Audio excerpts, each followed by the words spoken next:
Propaganda is a set of methods employed by an organized group wants to bring about the active or passive participation in its actions of a mass of individuals, psychologically unified through psychological manipulations and incorporated in an organization. The propagandist will not accuse the enemy of just any misdeed. He will accuse him of the very intention that he himself has and of trying to commit the very crime that he himself is about to commit. He who wants to provoke a war not only proclaims his own peaceful intentions, but also accuses the other party of provocation. He who uses concentration camps accuses his neighbor of doing so. He who intends to establish a dictatorship always insists that his adversaries are bent on dictatorship. The accusation aimed at the other's intention clearly reveals the intention of the accuser, but the public cannot see this because the revelation is interwoven with facts.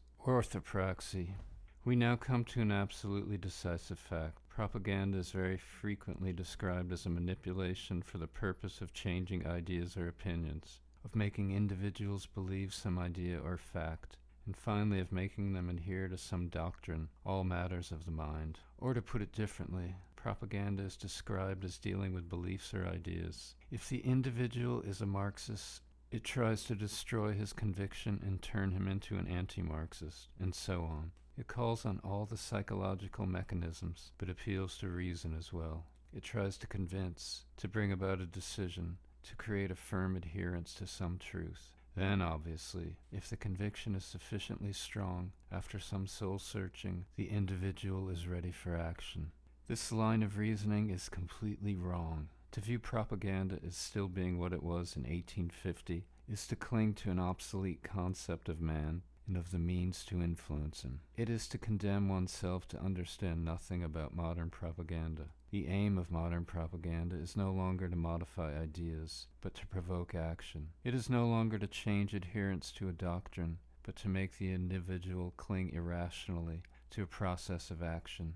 It is no longer to lead to a choice, but to loosen the reflexes. It is no longer to transform an opinion, but to arouse an active and mythical belief.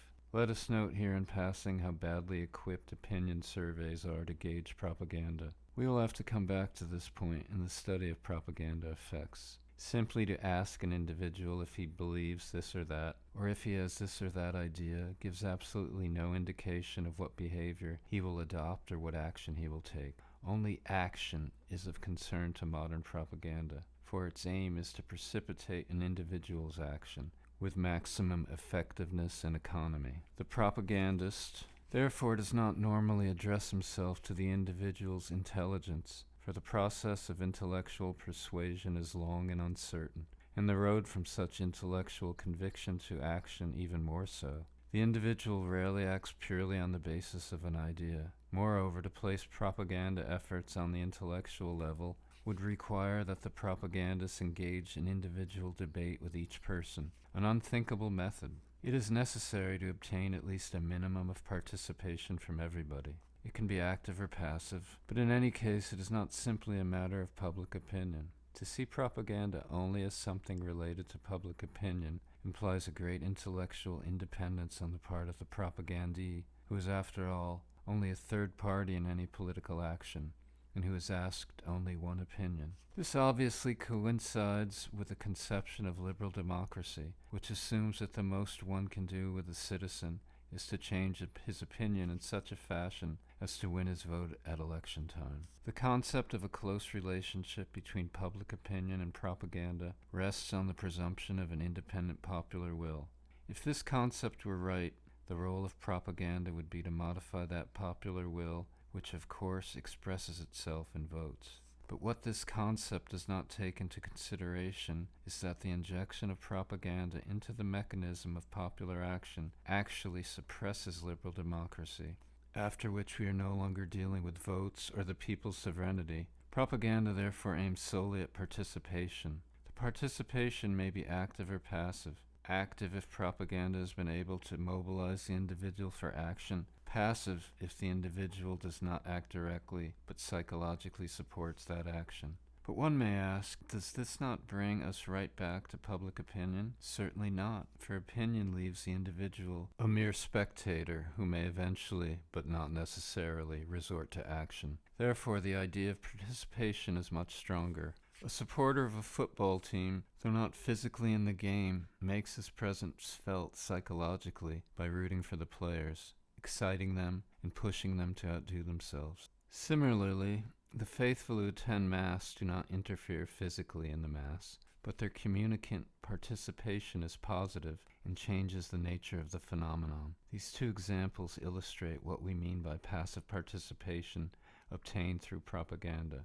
Such an action cannot be obtained by the process of choice and deliberation. To be effective, propaganda must constantly short-circuit all thought and decision. It must operate on the individual at the level of the unconscious. He must not know that he is being shaped by outside forces. This is one of the conditions for the success of propaganda.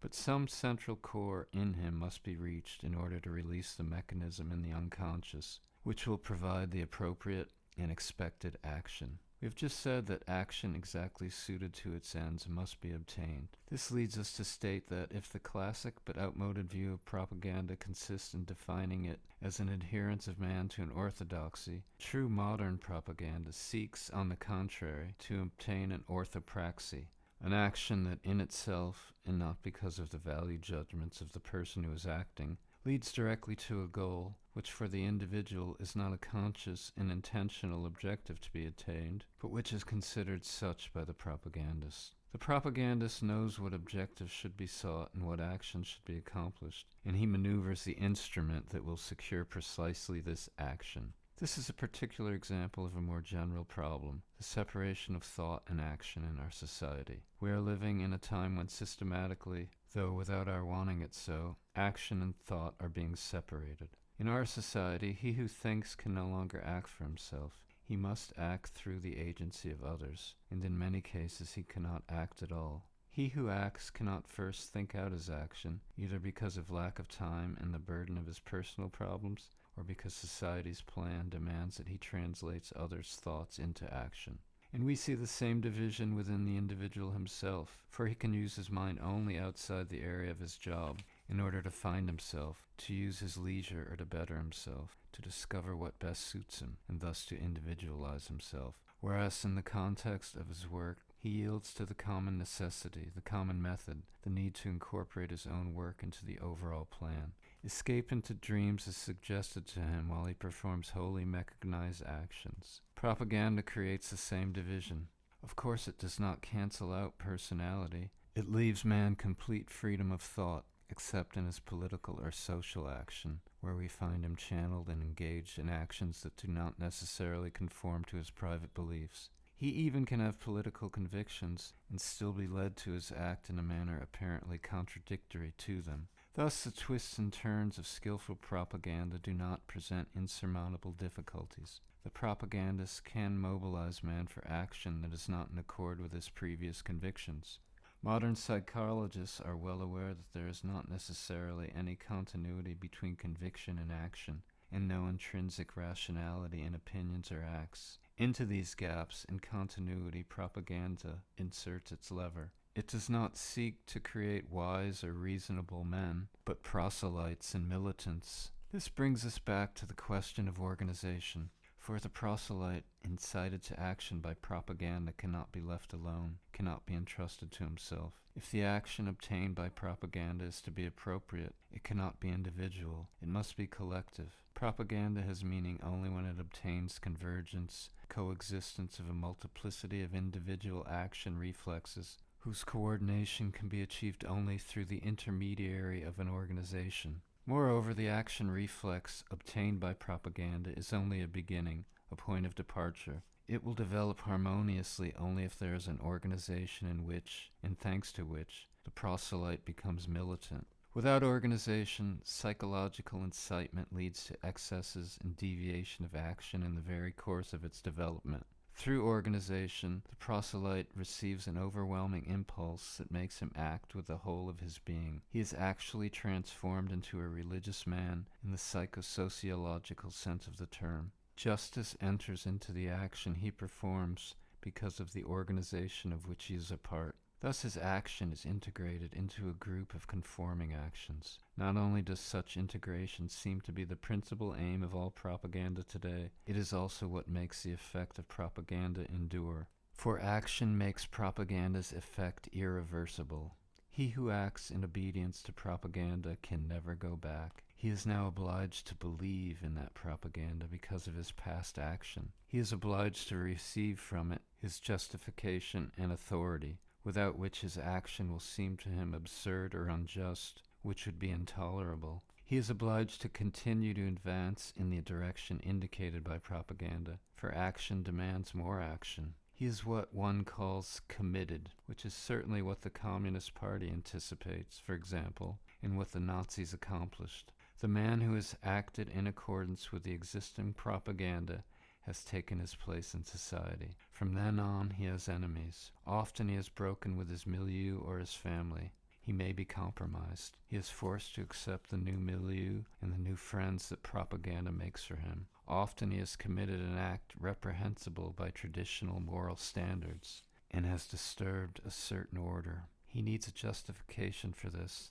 and he gets more deeply involved by repeating the act in order to prove that it was just. Thus he is caught up in a movement that develops until it totally occupies the breadth of his conscience. Propaganda now masters him completely, and we must bear in mind that any propaganda that does not lead to this kind of participation is mere child's play.